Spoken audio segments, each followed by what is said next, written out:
এই স্টিকারগুলো লাগানো হয়েছে, কিন্তু এগুলোর একটু আঠা খুলে যাচ্ছে। তো দেখি এটাতে কি করা যায়। এটা আঠা দিয়ে আবার আটকাবো। তো তোমাদের কেমন লাগছে বলো, পুরো দেয়ালটা জুড়ে দেখো, কারণ এদিকে কিছুই ছিল না। তো এটা দেয়া হয়েছে, আর এদিকে একটা স্টিকার দেওয়া হবে, এদিকে একটা স্টিকার দেওয়া হবে।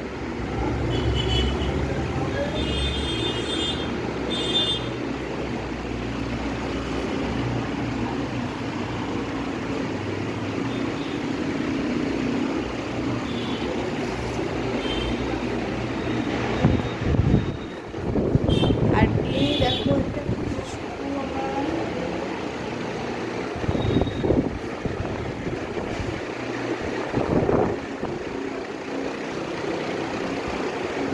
তো তোমরা সবাই আসো আমার পার্লারে, আমার কাজ তোমরা তাহলে তো দেখতেই পাবে আসলে কীরকম। তোমরা মতন টাটা।